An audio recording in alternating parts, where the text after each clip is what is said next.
पति कमलेश की दुकान पर गांव का गुंडा जग्गू दादा आता है और धमकी देकर जाता है कि अगर उसने 1 लाख रुपए नहीं दिए तो वो दुकान तोड़ देगा। घर में सभी परेशान होते हैं। अरे सत्यानाश हो उस जग्गू का, अच्छा खासा लड़का था, पता नहीं क्यों गुंडागर्दी करने लगा, किसी की भी जमीन हड़प लेता है और अब हमारी दुकान के पीछे पड़ा है नास पीटा। मेरे तो कुछ भी समझ में नहीं आ रहा कि मैं क्या करूं। अरे बेटा, मैं तो कह रही हूँ कि 1 लाख रुपए दे दो और छुट्टी पाओ इस जग्गू दादा से। नहीं माँ, मेहनत की कमाई है, ऐसे कैसे दे दूं? मैं तो 1 रुपया भी नहीं देने वाला उसे। अरे पैसा तो दोबारा भी कमा लेंगे, पर जान है तो जहान है। नहीं पिताजी, मैं नहीं दूंगा पैसे, मैंने फैसला कर लिया है। पिंकी कमरे में आकर सोचने लगती है, मेरे पति के ऊपर ये कैसी मुसीबत आ गई है। हे भगवान, क्या करूं मैं? तभी उसे जादुई पत्थर से आवाज सुनाई देती है, दन दन दन दन दन दन, जो चाहे वो तू बन। अरे हाँ, मैं भी कितनी भुलक्कड़ हूँ, मेरे पास तो जादुई पत्थर है, पर मैं क्या करूँ? जग्गू दादा तो बहुत बड़ा गुंडा है, उसका सामना मैं कैसे कर पाऊंगी? पर मुझे ये करना ही होगा। पिंकी प्लान बनाती है और उसे एक आइडिया आता है और वो आइडिया वो सबको बताती है। सुनिए, मेरे पास एक प्लान है, आप जग्गू दादा को पैसे देकर उन्हें घर पर खाने पर बुलाइए। सब ये सुनकर दंग रह जाते हैं। लो और सुनो, अरे वो तुम्हारे दूर के चाचा नहीं है जिसको खाने पर बुलाया जाए, जग्गू दादा है, इस गांव में सबसे अमीर और 1 नंबर का गुंडा। ओफो सासू माँ, मैं जो कह रही हूँ वो करके तो देखिए। मैं आपको यकीन दिलाती हूँ कि कल के बाद जग्गू दादा हमें कभी परेशान नहीं करेगा। पिंकी के कहने पर कमलेश जग्गू दादा को रुपए देता है और उसे अपने घर खाने पर बुलाता है। अरे भाई, मानना पड़ेगा कमलेश, काफी तरक्की कर लिया है तुमने। 1 लाख रुपए तो बड़ा ही कम डोनेशन था।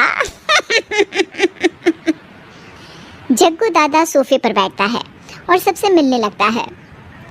अरे भाई लता मौसी, ठीक तो हो ना? सुना है घुटने में बहुत दर्द रहता है। हाँ बेटा, पर तुझे कैसे पता चला? अरे जग्गू दादा सारे गांव की खोज खबर रखता है, और वैसे भी मेरी माँ और आप तो बचपन की सहेलियाँ थी ना, तो आप तो हमारी मौसी हुई। मौसी कहकर 1 लाख रुपए का चूना लगा रहा है कमबख्त। तभी बेल बजती है और कमलेश दरवाजा खोलता है तो सब दंग रह जाते हैं। अरे एमपी साहब, आप आइए आइए, आप कमलेश को कैसे जानते हैं? अरे भाई, कमलेश हमारे बड़े ही अच्छे मित्र हैं और मैंने सुना है कि आप इनकी दुकान हड़पना चाहते हैं, इनसे चंदा भी मांगते हैं आप। अरे एमपी जी, वो तो बस थोड़ा धंधे में मंदी चल रही थी तो गांव वालों से थोड़ी मदद मांग ली। देखो जग्गू दादा, होंगे दादा तुम अपने घर के, ये हमारे पहचान के लोग हैं, इनके साथ तुमने कुछ भी उल्टा सीधा किया तो सीधा जेल में डाल देंगे, समझे? फिर वहाँ बाकी कैदियों से चंदा मांगते फिरोगे क्या? जग्गू घबरा जाता है और वहाँ से जाने लगता है। जी जी एमपी जी, समझ गए हम, चलते हैं, हमें माफ कर दो कमलेश बाबू। अरे बेटा, खाना तो खा लेता। अरे जग्गू दादा को भागता देख एमपी के रूप में बदली पिंकी हंसने लगती है और सब एमपी के पास आते हैं और उनका धन्यवाद करते हैं। आपको कैसे पता चला एमपी साहब कि जग्गू हमें परेशान कर रहा था? आपकी बहू पिंकी है ना, बड़ी ही समझदार है, वो मेरे ऑफिस आई और मुझसे मदद मांगी। क्या पिंकी ने ये सब किया? पिंकी अपने रूप में वापस आ रही होती है। अच्छा, मैं चलता हूँ, मेरा मतलब है। अरे ऐसे कैसे, आप बिना खाना खाए नहीं जा सकते, आइए आइए। नहीं नहीं, फिर कभी मुझे जाने दीजिए। पिंकी भागती है। अरे इन्हें किस बात की जल्दी थी? लगता है कोई इम्पोर्टेंट मीटिंग होगी माँ। हाँ भाई, बड़े लोग हैं, दिन में कुछ ना कुछ चलता ही रहता है।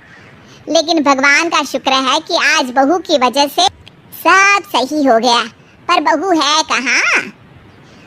पिंकी घर से दूर भागते भागते अपने रूप में वापस आ जाती है। उफ, बाल बाल बच गई आज तो। ऐसी और कार्टून वीडियो के लिए लाइक और सब्सक्राइब करें और बेल आइकन को ऑल पर करना ना भूलें।